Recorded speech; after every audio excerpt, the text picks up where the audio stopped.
Hey everyone, welcome back to part 2, or maybe a continuation of part 1, or something else. Who knows? We don't know what we're doing.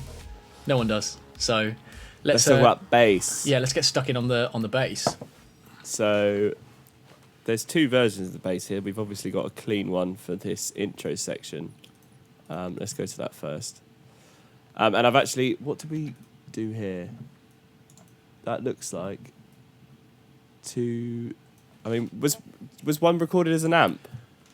Yeah, there was an amp track and a DI track. What did Okay. What did you record here, Jonjo? There's 4 tracks there. What are they?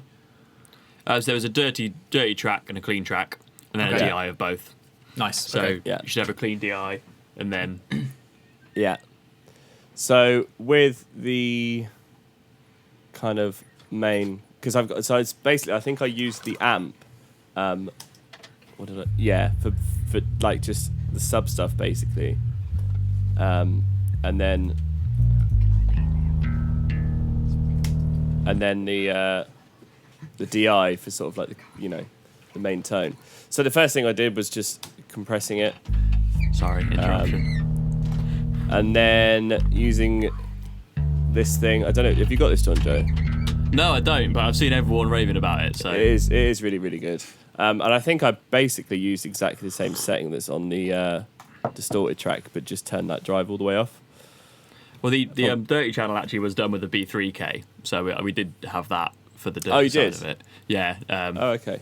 An actual pedal, but didn't have the preamp side of it, so it was just the gainy distortion. Yeah. What were you going to say, Fred? I was just going to make a terrible dad joke and say, so that's 10k altogether.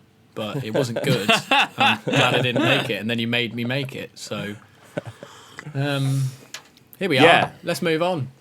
So I actually always use this preset here. I always start with that because it just sounds really good. So I think I started with that preset, rolled all the drive off, probably took a bit of treble out, bass on full.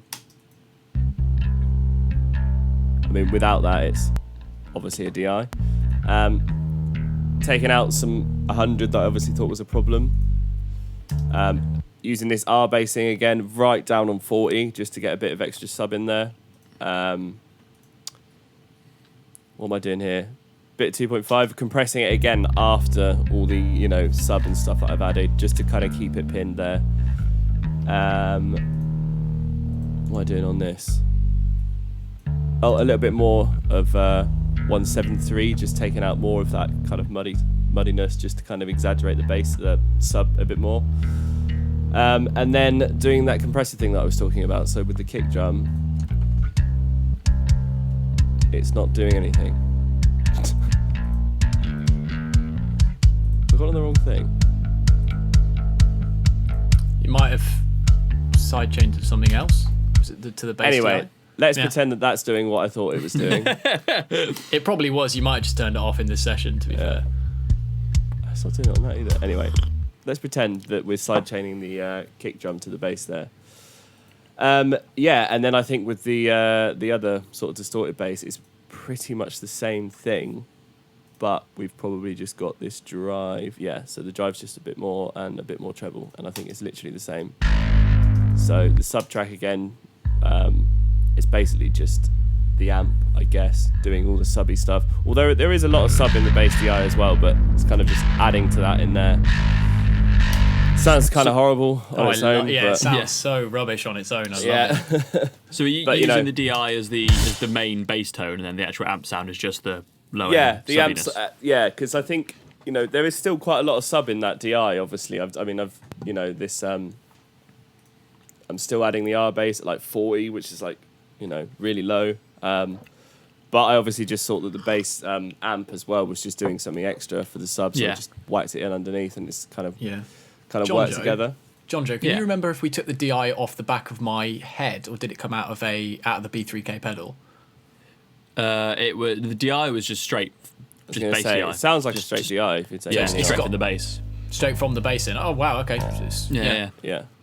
So that was just bass into a DI. So I mean, the thing that's doing most of the tone is really this dark glass thing, because obviously without that, it's just that. I mean, there's all these plugins and it's not really doing anything. Yeah. So yeah, I love that dark glass thing. I think it sounds wicked. Yeah. Yeah, it sounds great, especially for this kind of thing. And then that's all going to just a VCA that I guess is, doing something at the end, doing a fade out, I guess. Cool. So that's the bass. Quite simple. Mm-hmm. Nothing too fancy going on there. Guitars. Now, I seem to remember I asked you for a DI for the guitars, didn't I? Because you didn't originally give me one. What was the guitars recorded with? So we, well, a lot of these amps that are just here. Yeah. So I think I'm trying to remember what it was used amp wise. It was some of it was the Marshall, which is a was it a JVM 410? Yeah. And then a Orange Rockaverb Mark II. I think it was those two amps we used for the rhythm guitars. Yeah. And then it was through all the guitars, including the bass. Actually, they've all been we're all recorded through a load box and then digital. Oh, okay. And cab sims. Right. Okay. Cool. So we used which load box is it? It's a two notes torpedo. Okay. Torpedo captor, which is the little thing. Where is it? Come here, you. Let's have a little look. If it's easy to get off. And so you just record the amp through that, and then so guitar and then just whack a plugs into that speaker cab output. sim on. Yeah, exactly. And then it's with their plug-in, they used what was it? I can't remember what cab sim it was. I think it was something like some boutique brand that costs lots of money if it was a real thing. Yeah. But I mean, if you're going to use the a cab sim, you're going to use the most expensive cab possible. exactly. Right? It sounds really good, like because we just recorded. I used to live with Rich, our other guitarist, and we just recorded all of it at home using that. Meant we could do it whenever we wanted, which is great. Yeah. And we got really good sounds out of it. At least I think we did. Did we, Simon? Yeah, You're the one that no, it does. It sounds good. There was, I think I used this EQ. I think I've obviously done that on, and I think that's copied over to most of the guitars. So let's have a look at what that is doing. See, I always seem to add quite a lot of like 2, 3, 4K in guitars, and everyone always cuts that out. But I mean, I'm cutting, so 4K there. But a lot of people sort of scoop a lot of that area out. But I think it sounds quite cool, man. I find that's the kind of the bitey bit. That's the bit that really hits you in the face. Yeah. I mean, it could quite easily sound whack, I think, from messing around with guitars. But most of the time, when from more of a demo at home perspective, when I've been messing around with it, I often find that's where like the real kind of grind is. Yeah, for sure, man. Yeah, and sometimes I do a mix with someone and they say, "Oh, the guitars are too bright," and I'm like, "Nah, they're not. It sounds good." Shut up. Yeah. Can I jump in and ask a probably a silly question, but I don't know the answer. So, is that quite common to take a really harsh scoop out at 4K, and why? Yes, it is quite common. I mean, if I play it, can you hear that? Sounds like I can't crickets. really hear that. Yeah. It's just that, it's a bit of nastiness up there. And sometimes there's, you can actually get it with like the shape of the cab or whatever. There can be a resonance that normally is around that area. Purely just like a thing with the cab, or the cab sim in this situation. But yeah, so just, I mean, I'm not taking it completely out, but it's, about 6 dB or whatever. Yeah. A bit of bottom end adding, like at 140, just to make it sound a bit fatter. Again, this kind of like 2.5 area. And then just taking out everything above like 7. Some people do it at 10, some people do it at 5, but I think for this, 7 seemed like a nice place to just cut all that hiss out. Again, at the bottom, about 80 hertz. You don't really want anything below that on a guitar. And I'm pretty sure I just copied that EQ onto most things. If I go to the mix window here, I think that's copied over on pretty much all the guitar tracks up there. You can see that's copied over there. I asked for the DIs because I thought something was missing. I think that's what I left it on. I remember I couldn't remember what actually happened, but I do have a rough memory of you saying, "Can I have a DI?" Yeah, and I think at the time I just got this STL Tone Hub thing with Ramesh's pack, and the first one on there just sounds great. So let me show you what that sounds like.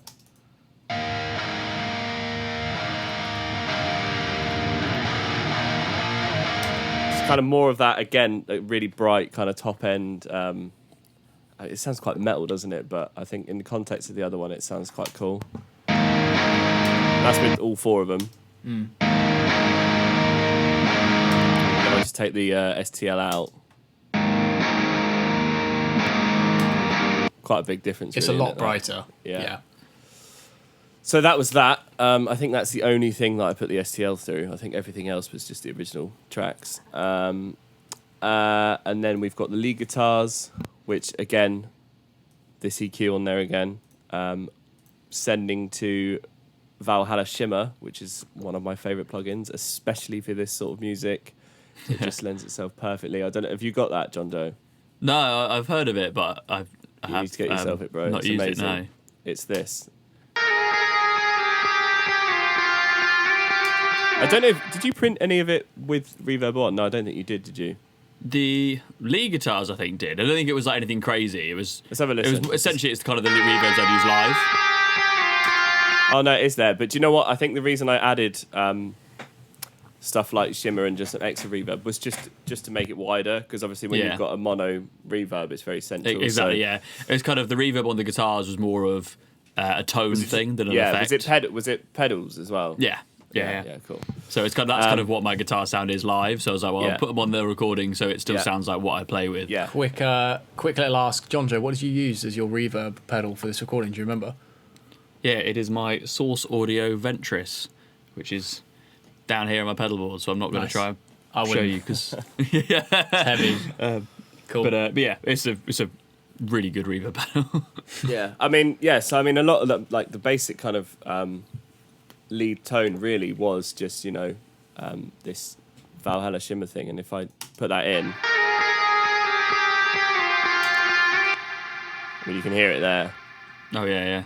It's wicked. It's really, really cool. It's got this thing on it. Where is it? The feedback thing, which kind of like puts an octave above. I've turned it on in this case because it's just a bit much. But if you hear, Oh yeah. it's really cool. That's cool. Yeah, It's a bit like almost synth. Yeah.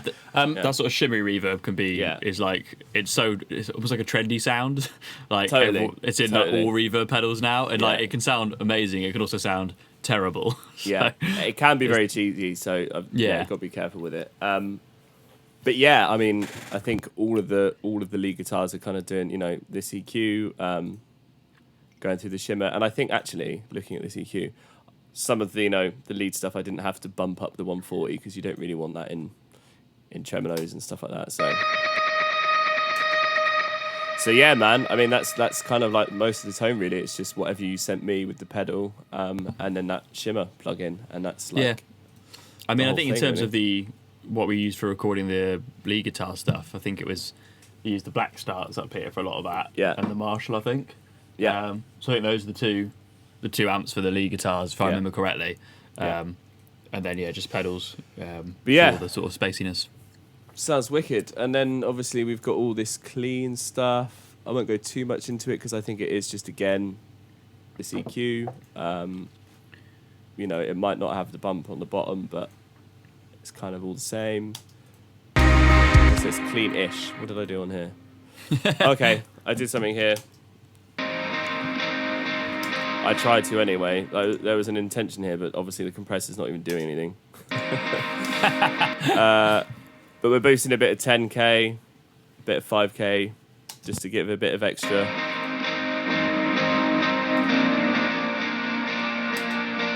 Oh, and taking out a bunch of 100 as well. So that's that. Again, it's probably going to... Oh, no, it's going to guitar reverb. I think I had, guitar reverb or shimmer. I think for, the real leady stuff, it was going to shimmer. And then for just, general reverb for the guitars, the clean bits and stuff like that, it's going to this Valhalla Vintage Room. If you don't know about all the Valhalla plugins, they're really, really cool. You should definitely check it out. Yeah, I've heard nothing but amazing things about the Valhalla very, very reverbs. cool. Yeah, I've been using it for quite a long time. They're wicked. Ebo, probably doing the same thing. Oh, no EQ on that at all. Oh, Just taking off some top Bold. and bottom. shimmer, sending it to a bit of delay. Am I doing anything special with the delay? Probably not. It's okay. Yeah, so it's on triplets, 4th note triplets and 8th note triplets apparently. Is that the Ebo part, isn't it? Yeah, I mean the Ebo is like perfect for shimmer. Like anything. Yeah, exactly. Someone Just sends me a bit melody. of Ebo. Yeah, somebody sends a bit of Ebo and it's like shimmer straight on there. But yeah, that is pretty much the guitars, man. I mean, it's nothing really too fancy. It's just a bit of EQ. Yeah, I mean, I think the standout thing when we got the mixes back was the reverbs, because I remember just thinking like, bloody hell, there's so much like ambient reverb going on, which I love. Valhalla, man. Valhalla, yeah, that's it. Yeah. And I was like, you can just tell when in this song when it drops out just before that sort of quiet section before it comes back in again, it's just there's just so much just like. Oh, is it this coming bit out? here? Can we hear that?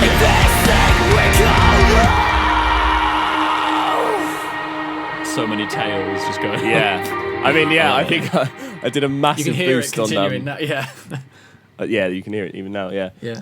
I did a massive boost on the. We'll get to the vocals, but there was like this huge tail I did. You see this big vox? Oh yeah. effect? So you can see what I've done there. It's just.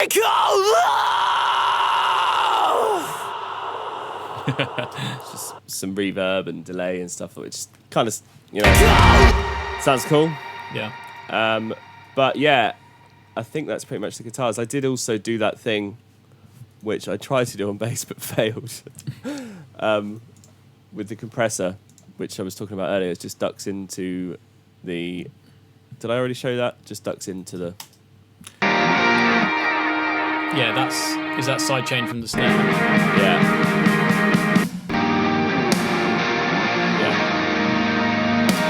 See that just sort of ducking into the guitars because the snare drum and the guitars kind of feel the same frequencies ish. Cool. And then we've got all these extra little bits. Won't talk about this too much because I don't think I did a lot. Just a bit of EQ. No, not EQ. Sorry, a bit of compression on the piano. Probably cutting. Yeah, so. Probably with all of this, I've just cut out the bottom end at 100-ish. Bit of the mud at 200. Probably sending to Valhalla. Yeah, sending to the shimmer again. You know what you're about. Yeah. The Rhodes probably doing something very similar. Yeah.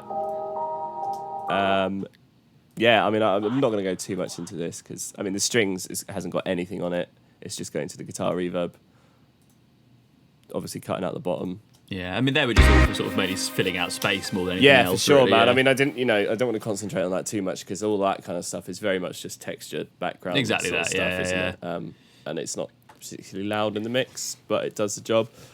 This shotgun thing, I don't know if you know that I put this in there, but I did this. I don't think I did. I do this quite a lot, man. It's just like I don't know. I can't remember where I got it from. It was like this sample pack or something, and someone sent it to me like, dude, you should chuck this in the song. I think I was doing a mix with someone, and they said, oh, can you put that in? And I was like, that's actually really cool.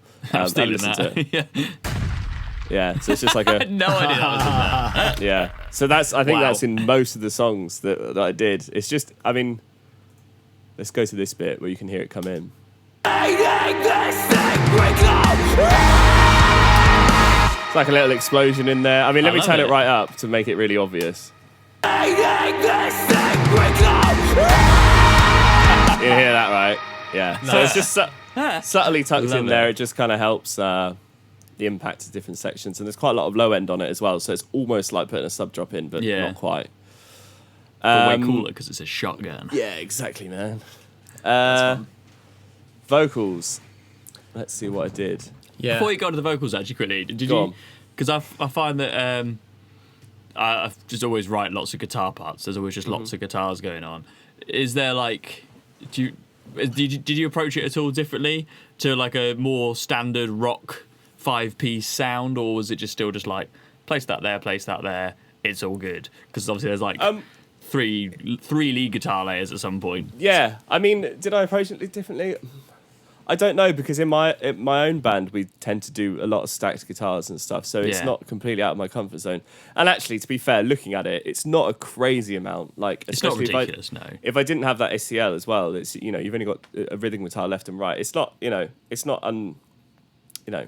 crazy really, but Not a challenge for you, mate. No, Yeah, I wouldn't say I approach it differently. It's like I kind of do what I would always do. You know, go in, EQ the guitar where I think it should be, and then whack it in. And if it doesn't work, then I might have to rethink it. But in this case, the only thing that I thought may be good to add was, you know, the STL. Just more thing guitars. with the eye. Yeah, exactly. But I mean, if, in fact, let me play a section without the STL and then put it in. Sorry, I'll start without it. Then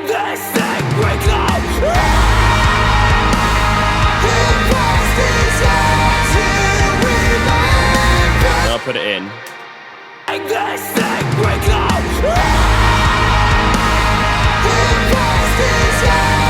This brings the guitars so much more forward, and I think it's kind of doing something in the frequency range or whatever that the other guitar isn't. If you listen to them, they're quite different sounding. Yeah, to complement each other. Like that's kind of fizzy in a way, and then this one's a bit more sort of, I'd say, British. You know, so I got no qualms doing stuff like that. If because I've had it before where someone sent me like 6 tracks of guitar and they're doing all the same thing, and it's kind of just not necessary. But I'd like to do that quite a lot, where you record like rhythm guitars, like even if you're changing guitar, like you're doing like a single coil guitar and then you're using a humbucker. But it's quite nice to like change cabs or change amps, or you know, if you want like a big sound, just Yeah, so I've sort of tried to do that it there. in that same sort of way. Yeah, so I think like I used the Marshall Rich double tracked the rhythms with the Marshall, but it did it with his rock verb first. And then on the lead guitar, we're like, well, let's use the Black Star because we didn't use it on the rhythm guitars. Yeah. And then I think we just made For sure that every man. single thing was a different guitar and a different amp just to make it different. Yeah. Cool. Yeah, cool. So sounds good. Should we call it there and then take a little break and then come back to it? Yeah. Sound good? Right, nice one. We'll sounds pop good. back in for part 3.